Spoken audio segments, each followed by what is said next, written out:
نہیں بدلا کرتی ہے.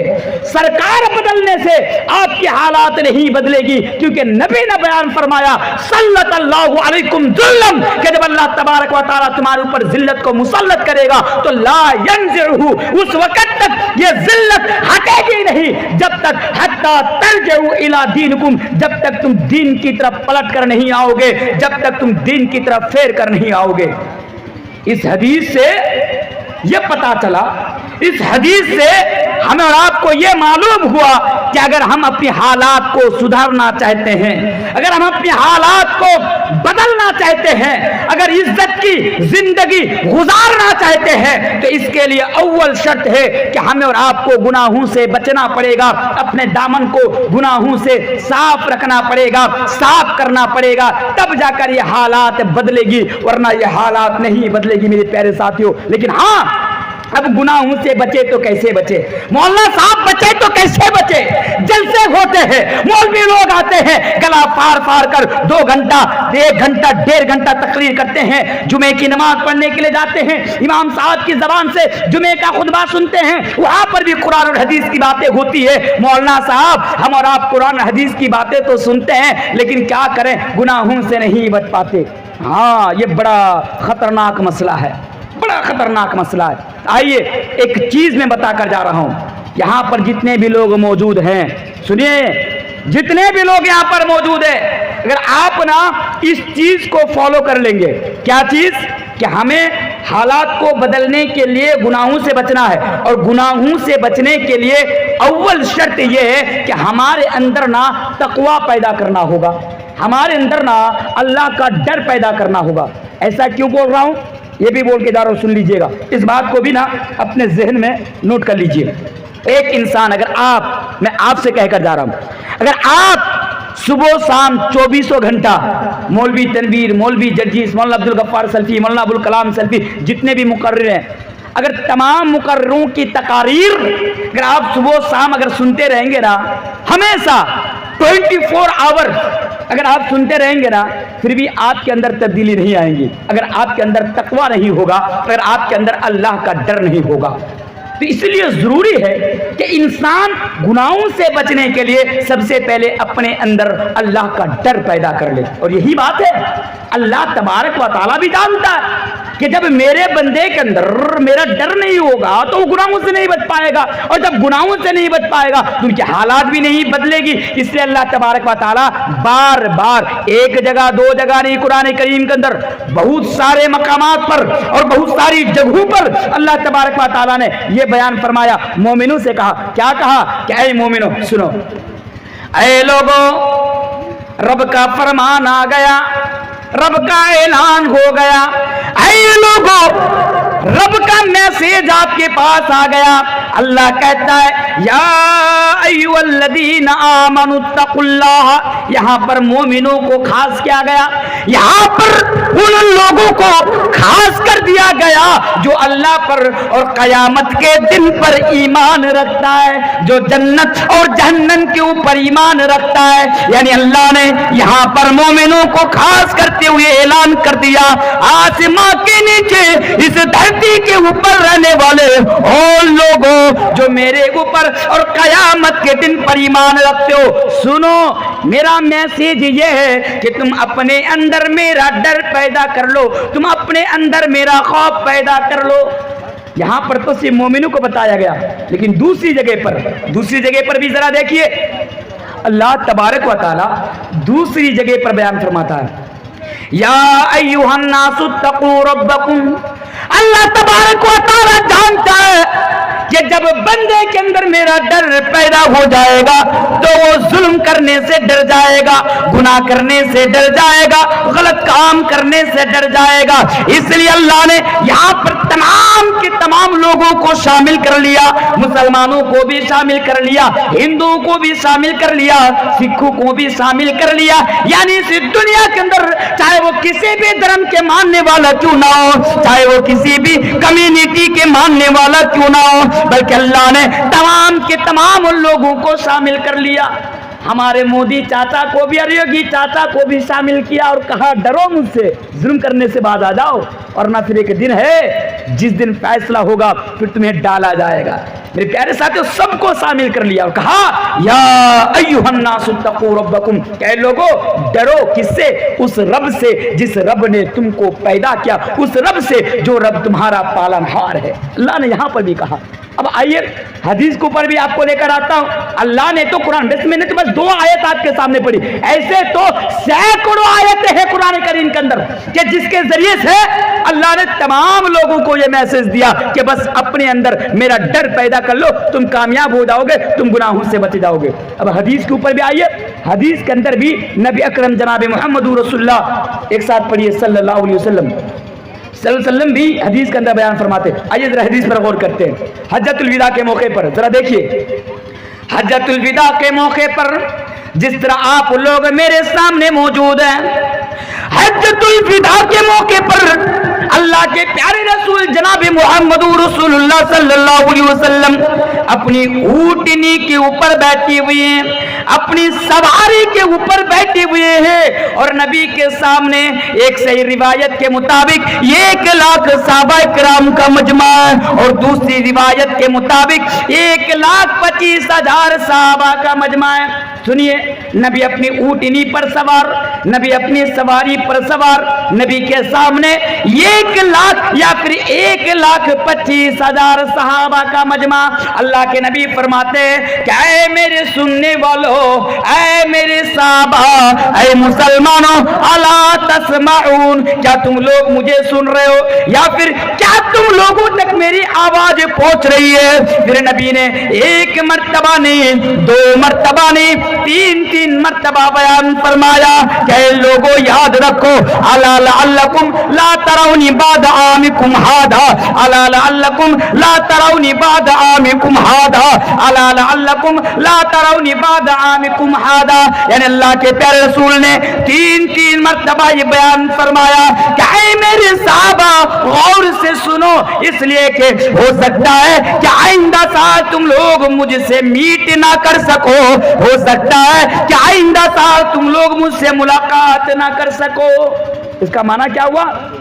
اس کا معنی یہ ہوا کہ اللہ کے نبی نے بیان فرمایا کہ میرے صحابہ، آج جو میں بتانے کے لیے جا رہا ہوں نا، آج میں تمہیں جو میسیج دینے کے لیے جا رہا ہوں نا، اس میسیج کو غور سے سن لو اور کنسنٹریٹ کے ساتھ اور توجہ کے ساتھ سن لو۔ اب 1,00,000 صحابہ کا مجمع ہے، سب سے پیچھے والی لائن سے غور کیجئے، سب سے پیچھے والی لائن سے اور پیچھے والی سب سے ایک صحابہ کھڑے ہو جاتے ہیں۔ کھڑے ہونے کے بعد نبی سے فرماتے یا رسول اللہ، اللہ کے رسول آپ ہمیں کیا میسج دینا چاہتے ہیں؟ اللہ کے رسول آپ ہمیں کیا حکم دینا چاہتے ہیں؟ آپ ہمیں کس چیز کی وصیت کرنا چاہتے ہیں؟ تو اللہ کے پیارے رسول نے اس حالات پر اور اس موقع پر سب سے پہلے صحابہ کو حجۃ الوداع کے موقع پر جو پیغام دیا، جو تعلیم دیا، جو میسج دیا، وہ میسج یہ تھا کہ لوگوں اتق اللہ، بس اللہ سے ڈرو، اتق اللہ، بس تم اللہ سے ڈرو، اللہ سے ڈرو۔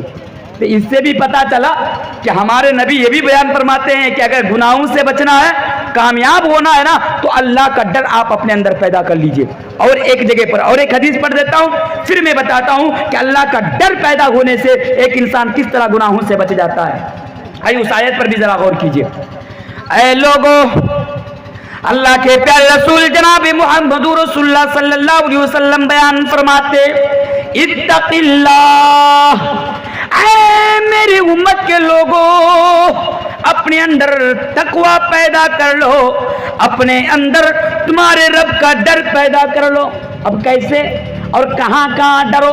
پھر اللہ کے نبی نے 2 جملے کے اندر تمام چیزوں کو واضح کر دیا اور فرمایا اتق اللہ حیثما کنت، تم جہاں بھی رہو، جس حال میں بھی رہو، جس پرستھتی میں رہو، اگر تم ڈرو تو بس اللہ سے ڈرو۔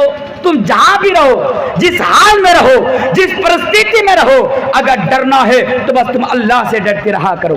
اب مثال کے طور پر آپ 5 ٹائم کی نماز پڑھتے ہیں، 5 ٹائم کی آپ نماز پڑھتے ہیں، اذان ہوئی، اللہ اکبر، حی علی الصلاۃ، آؤ نماز کی طرف، حی علی الفلاح، اے لوگوں آؤ کامیابی کی طرف، فلاح کی طرف، کامیابی کی طرف آؤ۔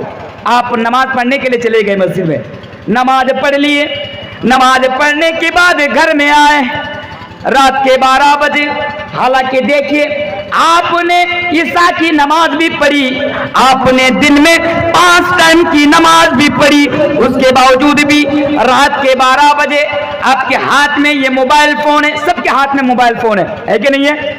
جواب دیجئے نا، ہے نا؟ سب کے ہاتھ میں موبائل فون ہے۔ یہاں پر ایک چیز بتاؤں، دیکھیے جنت میں نہ کون جائے گا اور جہنم میں کون جائے گا اس کی گارنٹی کوئی نہیں دے سکتا، کوئی بتا ہی نہیں سکتا۔ میں اپنے خود کے بارے میں نہیں جانتا ہوں کہ میں جنت میں جاؤں گا یا جہنم میں جاؤں گا، میں نہیں جانتا ہوں، اسی لیے کون جنت میں جائے گا کون جہنم میں جائے گا یہ کوئی نہیں بول سکتا۔ یہ الگ مسئلہ ہے کہ کچھ لوگ ہیں جو دین کے ٹھیکیدار بنے ہوئے ہیں، دین کو لے کر دھندا کر رہا ہے اور آج وہ جنت کی ٹکٹیں بانٹ رہے ہیں، جنت کی ٹکٹ بانٹ رہے ہیں۔ مولوی صاحب کے پاس آؤ، جنت کی ٹکٹ خرید لو، تم جنت میں چلے جاؤ گے۔ پیر صاحب کے پاس آؤ، جنت کی ٹکٹ خرید لو، تم جنت میں چلے جاؤ گے۔ یہ بڑا آسان ہے جنت کی ٹکٹیں دنیا میں بیچنا، پر حقیقت میں یہی ہے کہ کون جنت میں جائے گا اور کون جہنم میں جائے گا اس کے بارے میں نہ تو کسی کو علم ہے نہ اس کے بارے میں کسی کو پتا ہے۔ لیکن جو میرا بتانا مقصود ہے وہ یہ ہے کہ اگر کل قیامت کے دن میں اور آپ اگر جہنم کے اندر چلا جاؤں تو جہنم میں جانے کی جو وجہ ہوں گے، جو ریزنز ہوں گے، ان ریزنز میں سے ایک ریزن یہ ہوگی، ایک وجہ اور ایک کارن یہ ہوگی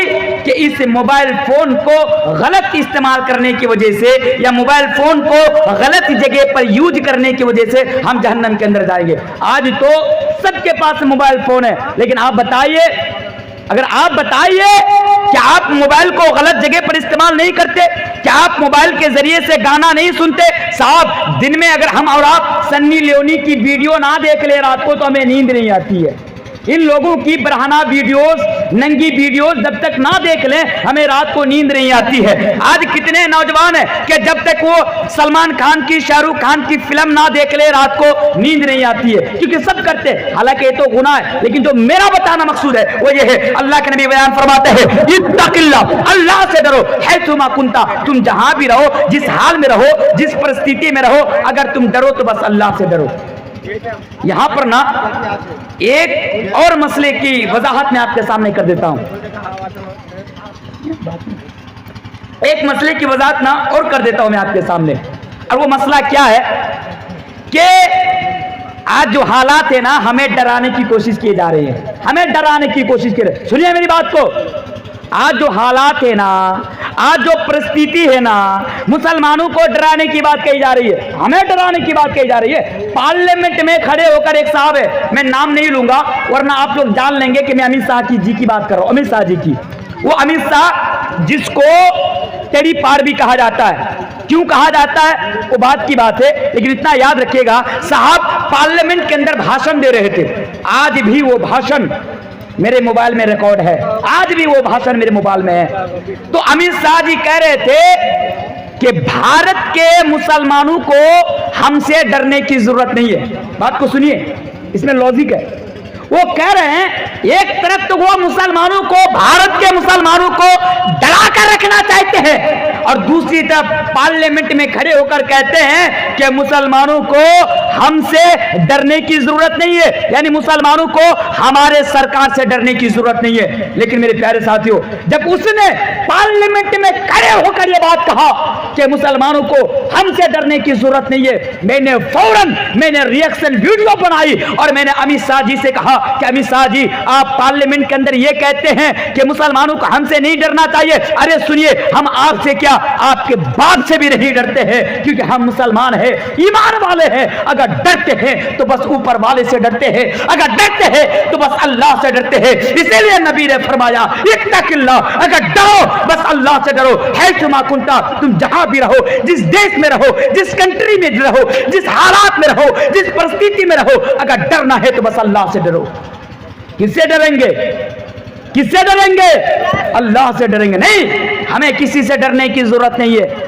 ان لوگوں کی کوششیں ناکام ہو جائیں گی جو ہمیں ڈرانا چاہتے ہیں۔ میرے پیارے ساتھیوں، اس لیے ضروری ہے کہ اللہ کا ڈر آپ اپنے اندر پیدا کر لیجئے۔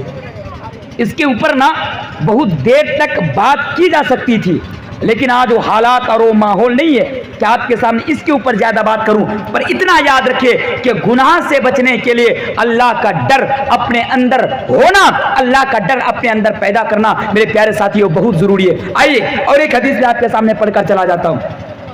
ایک انسان، یہ حدیث بھی بڑی امپورٹنٹ ہے، اس حدیث کو بھی ذرا سنیے گا۔ ایک انسان کتنے پرکار سے گناہ کرتے ہیں کسی کو پتا ہے؟ کسی کو پتا ہے ایک انسان کتنے پرکار سے، کئی پرکار سے یا کئی طرح سے گناہ کرتا ہے؟ کسی کو پتا ہے؟ سنیے، دو پرکار